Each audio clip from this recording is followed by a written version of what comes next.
It's Mardi Gras. I told you, it's always a party.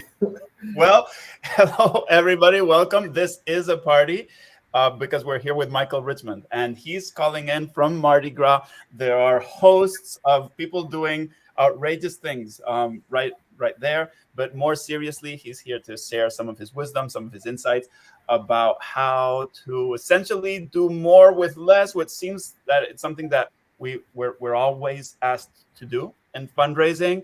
But then it gets especially tighter in situations like the one we're in right now, right, Michael, with lower staffing, lower resources. Absolutely. And this conversation ebbs and flows depending on what's going on. But this is a conversation that I imagine we will continue to have in the future as things ebb. And it's a conversation that I've had many times in my past. Fascinating. So let's explore a little bit of what your past is, because I know for a fact that you have a long and successful career, and I think that will inform the conversation. First, a really quick introduction. Welcome, everybody, to this, I don't know what we're calling it, webinar conversation. Almabase is a company that provides an engagement platform, but I mean, I'm kind of sorry to disappoint today. We're not going to talk a lot about technology, but just in the most important parts, Michael is going to talk about a lot of strategic issues and ways to think about it, about fundraising and kind of maximize resources. So, Michael, I'd love if you'd share kind of just the top level view of your career. Okay, absolutely. I've been in higher ed advancement for almost 30 years. I actually got my start for an independent contracting professional fundraising firm focused on higher ed, healthcare, and community-based nonprofits. I spent 10 years at my alma mater, the University of Nevada, Las Vegas Foundation, before moving all the way across the United States to the University System of Maryland Foundation, primarily working with the University of Maryland Global Campus. Uh, I moved into an executive level position and worked at the University of the Pacific in Central California, uh, and did a quick pit stop in Ohio at Denison University. And now I am the director of annual giving at the LSU Health Foundation in New Orleans, supporting the LSU Health Sciences Center. Fantastic. So I think it's safe to say, Michael, that you've been through your fair share of boom times and recession times and everything in the middle. If you're trying to say that I'm old, yes, I've been doing this for a long. No, but I have. I've seen all of the ups and downs and the challenges that have happened throughout that time.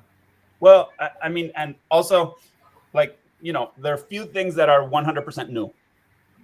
And kind of being able to pattern match is so important, especially in annual giving, right? Where we so often have very junior team members who well, everything's new.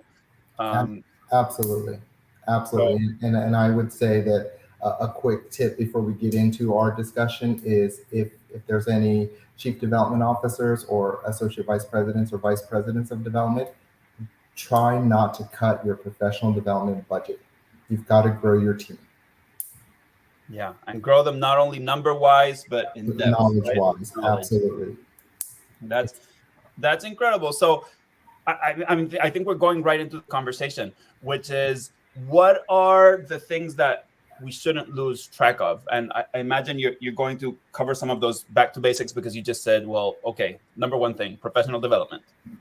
Yep, keep growing your team's knowledge. I would say the probably the number one thing would be to create a baseline and data driven decision making or data informed decision making has been kind of a hot button topic. And I think it's important to create a baseline to know where you are. And I mentioned that I'm relatively new to LSU Health. I've been here for a little less than a year, and it's something that we're trying to do now. Create a baseline and understand where you are, and then be able to identify where your strengths and challenges are. When you have little resources, it becomes very important where you seed your resources. And annual giving is in the business of raising money. And so seeding resources in activities that have a high return on investment, and being able to track what that return on investment is one of the key baselines. And developing a program plan. While you're developing your baseline, develop a plan. What has been done, what should be done, and when should it be done? Okay. So I'm kind of reading between the lines, and if I'm putting words in your mouth, I do apologize, and please correct me. you're kind of saying that there are lots of places where this doesn't happen or doesn't happen as fully as it should, right? So so decisions are made, maybe like you said at the beginning, to cut areas, and you're actually hurting yourself. Is that kind of part of it?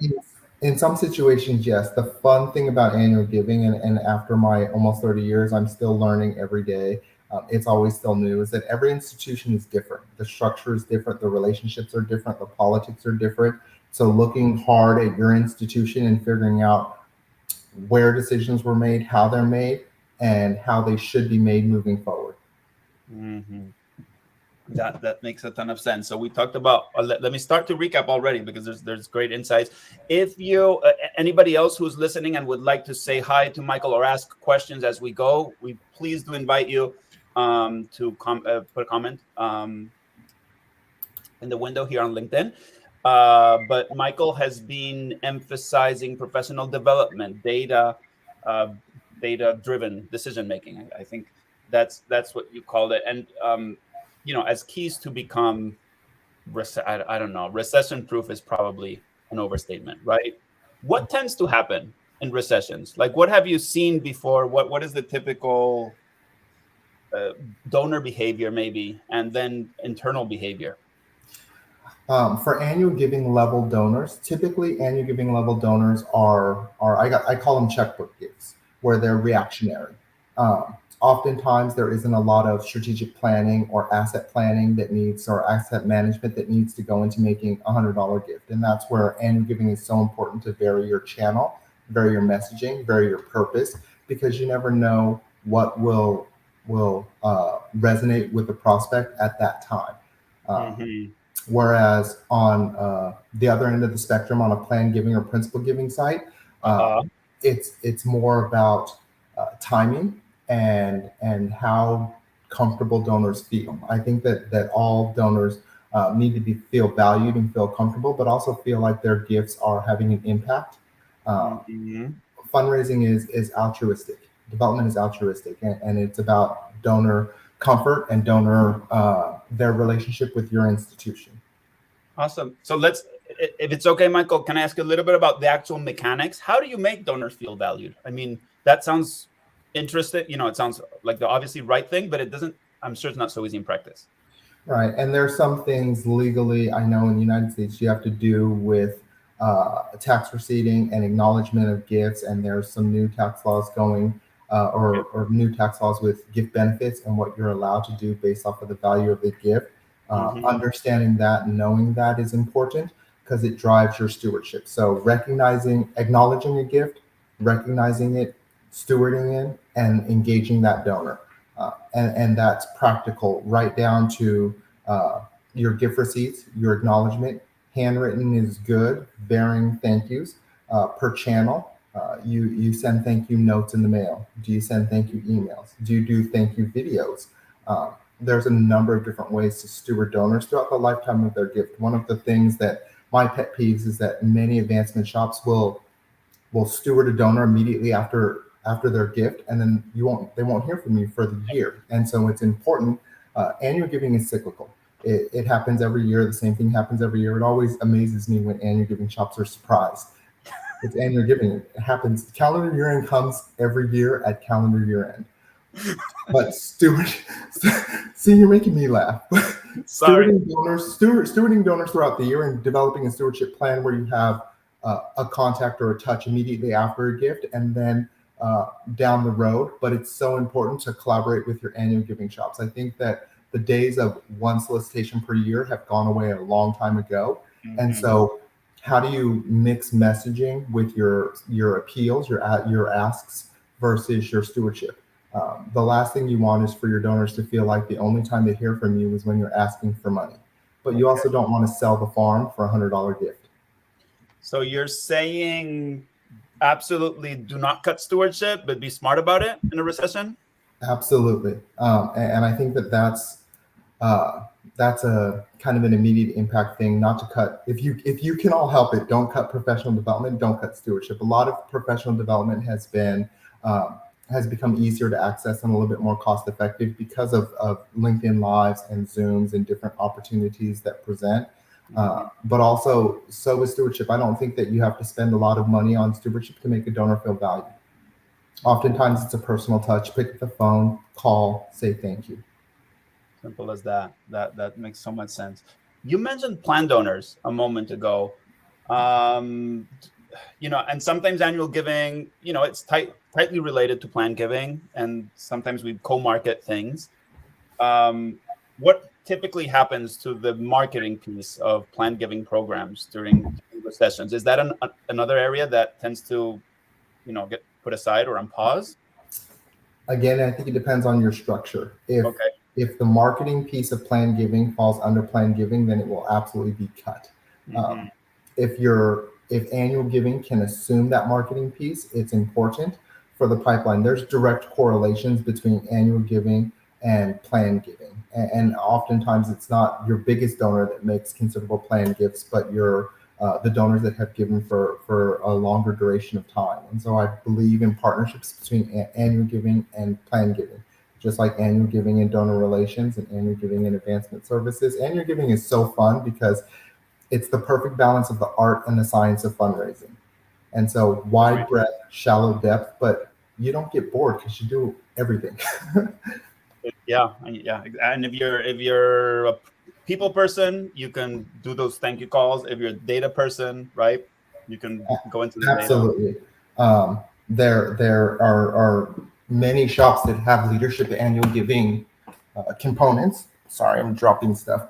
Leadership annual giving components where you have essentially field officers when I was at the University of Nevada, Las Vegas, the cornerstone of their program was their gift club program. And it was everyone managed a portfolio regardless of what your primary responsibility was. And it was a lot of pounding the pavement and shaking hands and kissing babies and securing leadership gifts that oftentimes will turn into major gifts or planned gifts, depending on how the donor relations and stewardship goes, but all of that coming from a data-driven decision-making place. That feels so wise. So we talk I think you're talking about things that create sustainability or resilience in annual giving. I think I think sustainability and resilience is the symptom. The cause is the relationship. So if you focus on the relationship and not on the sustainability will be there if you strengthen the relationship. And there's been conversations as well about life cycle engagement and understanding where people are. Just because an annual donor skips a year doesn't mean that they don't love you still. It just means that there was a priority that year. And so understanding that and maintaining a relationship. So kind of back to basics. Maybe sometimes a recession is an opportunity to do that. Michael, I'd like to ask you about monthly giving because that's something that lots of people talk about because, supposedly the data shows higher retention and all those good things. Absolutely. Here's an annual giving tip. This is a super secret tip. Launch your monthly giving program or your multi-payment giving program in June or July because it will boost your retention rate. If they make their first gift in June and their second gift in July, they automatically retain. Sustaining giving, monthly giving is great. Too many people, I think, or too many shops looked at it as a fire and forget. And the key with monthly giving is, again, I'm going to pound the data hat again. You have to be aware of when that giving starts and stops. If you're on a $100 a month reoccurring gift, and I never talk to you except for your initial stewardship or your calendar year-end tax conversation. How do we know if that relationship has strengthened? How do we upgrade your support? How do we continue to ask you for other priorities and other opportunities? Oftentimes, and from my years in annual giving, when you're pulling together a mailing or an email or a prospect list, the first thing you do is you cut current donors, because you don't want to upset anyone who's already making a gift. Well, if you're cutting all of your recurring donors, that's a huge population that you're not addressing. And so a lot of the strategies to help recession-proof your nonprofit is like you said, back to basics, but also being able to find time to put thought into things. And I understand how busy annual giving is, and you're just kind of running. But it's important to find the time to be strategic about what it is that you're doing. Fantastic. I'd love to hear if anybody who's here with us today has a sense of whether they've already started to see the impact. I've heard about lots of schools that were losing the advancement budget for hiring and things like that. Whether, like Michael said, some professional development budgets have started to be cut. That would be great to get a pulse for that. Can I say something about staffing? Yes, please. Annual giving, you mentioned oftentimes newcomers in development, and oftentimes it's a huge budget. And I think the last statistic I saw was like $1.30 per dollar raise. You spend $1.30 for every dollar that you raise. So you're not even doing dollar for dollar fundraising in a tough budget year. You've got to cut the budget, which means your mailing audience gets smaller. You're focused on people that have the higher return for investment. So your current donors, your live bunch, your side bunch donors of the last 5 years, you're altering messaging based off of their relationship. But as far as staffing goes, if your staffing is cut, make friends. There are people that you interact with or that interact with your program that believe in your program. And a lot of that little assistance from colleagues goes a long way. Also volunteers, but volunteers are a little bit difficult because you have to manage your volunteers. I've had volunteers that work like staff. They logged into Zoom for staff meetings. And some of them who are highly engaged, it's great. Some volunteers, you need a cattle prod to get them to do anything. But all of it is valuable because it helps extend your reach. It helps give you opportunities to do things that you cannot do. Student workers, if you have access to student workers, are a great resource to do the business of annual giving, the not sexy side of it. But it's a great resource that you can utilize, and they're all just little tips to help expand your staff. How do you have more help without having formal help? That's absolute genius. And I know, like in the Alma-based world, we get that question: how can we get a volunteer to help us manage this affinity group page? Things like that. And we work to empower that. I know youth are. I'd love to hear some more tips around volunteer management, but you're also kind of extending that model in your giving day, where you kind of clone it and you're educating and empowering, tons of friends. Our giving day is coming up on March 29th, and you can see our theme is Give Gold, Go Purple, and that's why I was super excited about the Zoom background. Because of the relationship our audiences, our alumni have with the Health Sciences Center, and the Health Sciences Center is a health center, so a lot of postgraduate programs. You don't have the typical homecoming rah type relationship with the institution, and our alumni particularly, their relationship is more with their schools than it is with the Health Sciences Center as a whole.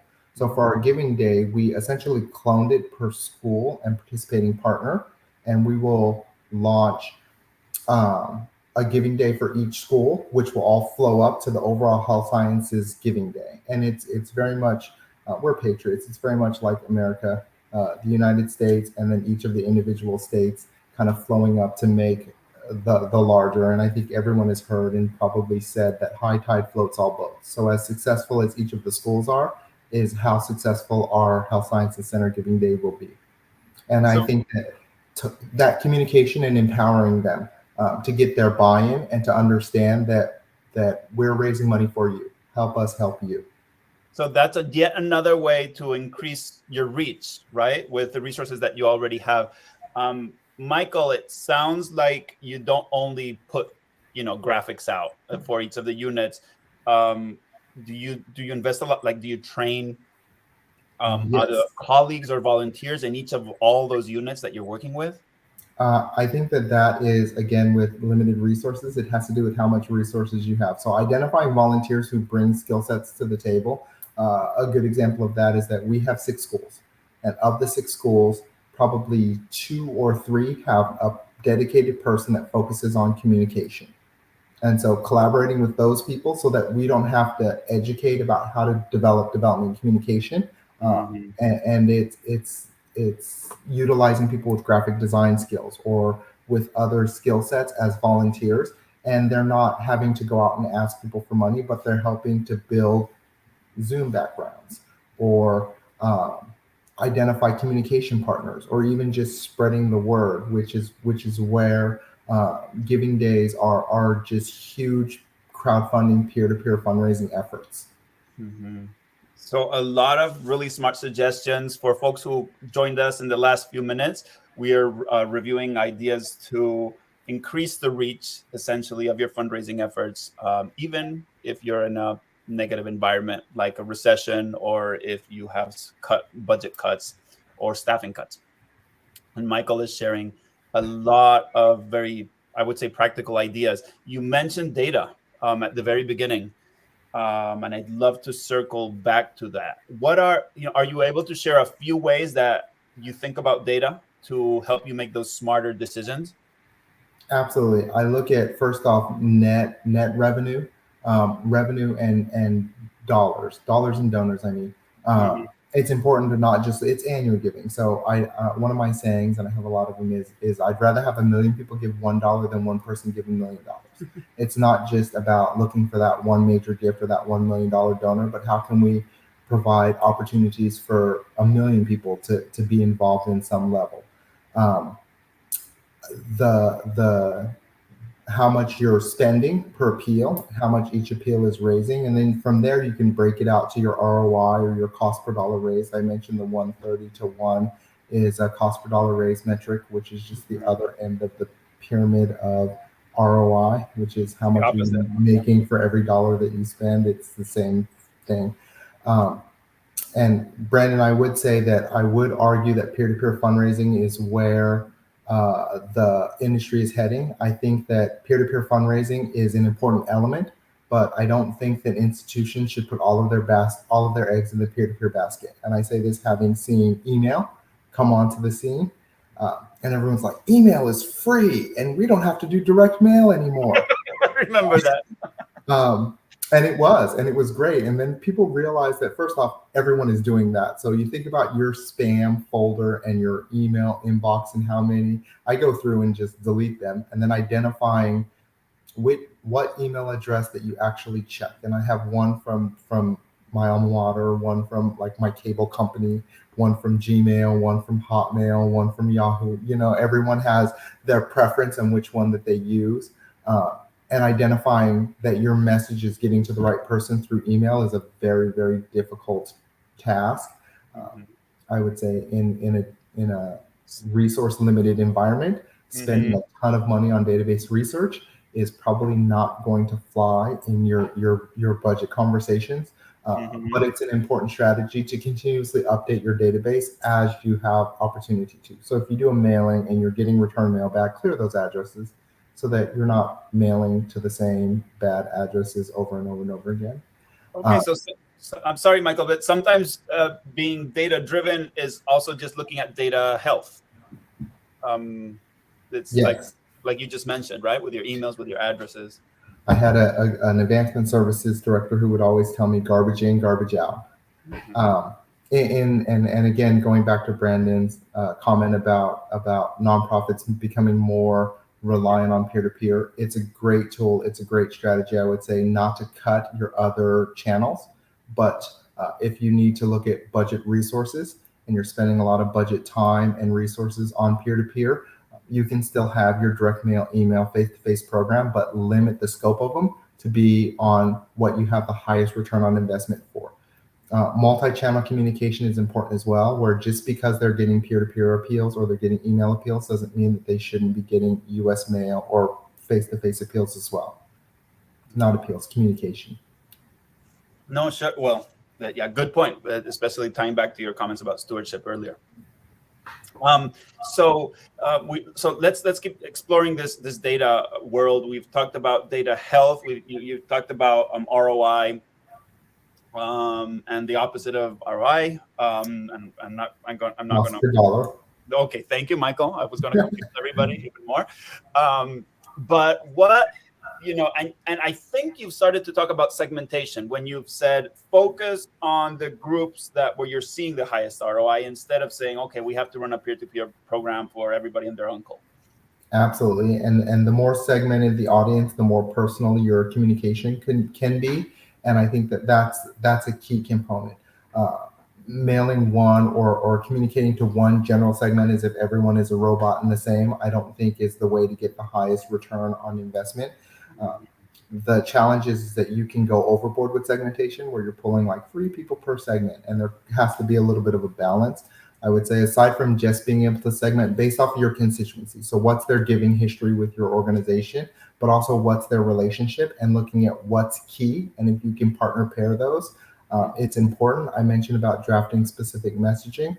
My team can attest that it's challenging, where you look at current donors, past donors, lapsed donors, non-donors, those four constituencies,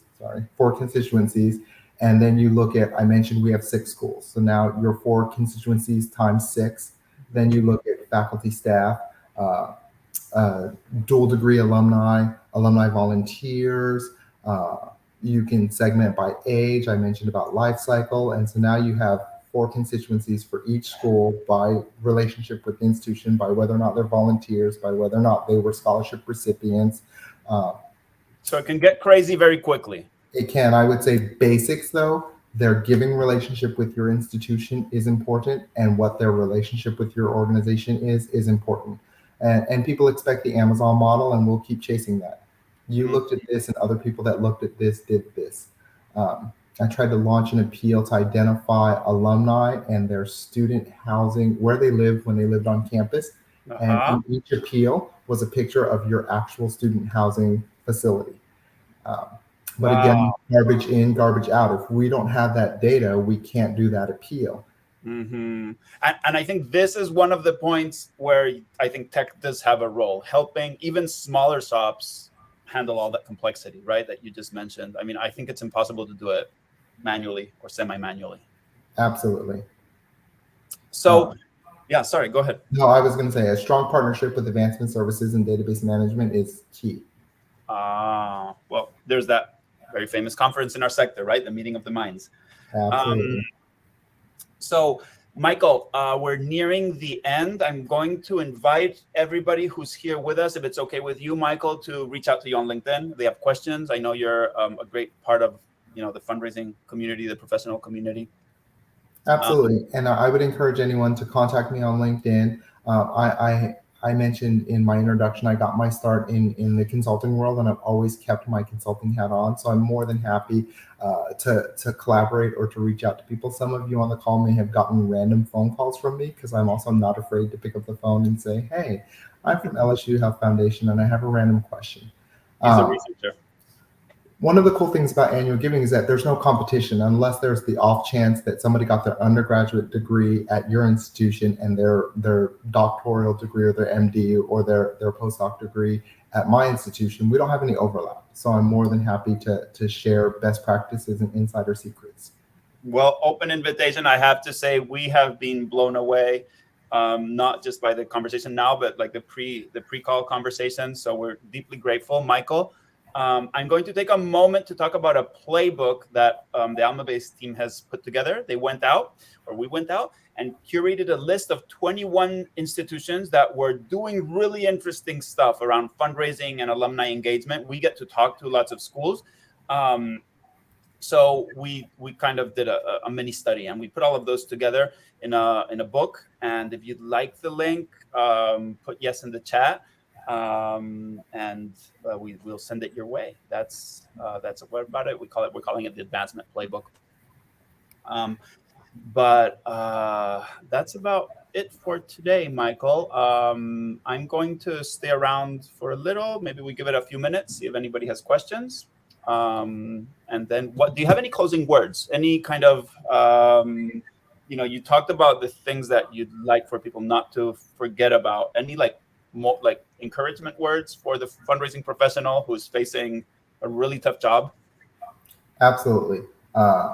While it's difficult and it's all encompassing and consuming, take time to fill your cup or to empty your cup. You've got to take time and kind of heal your mind and recharge your batteries. It's really hard when there's so much stuff to do, but finding time to have a personal life and to recharge your batteries, I think is so important as well. Sometimes you have to be off. You can't work all of the time. Things are always going to be there. Things are never going to be done, not in the annual giving or in the development world. You're always going to be asked to do more with less or with limited resources. and you've got to believe in your mission, and take time to recharge your batteries. That's so amazing and touching. Thank you, Michael. We look forward to continuing the conversation with you. And thank you. Bye-bye.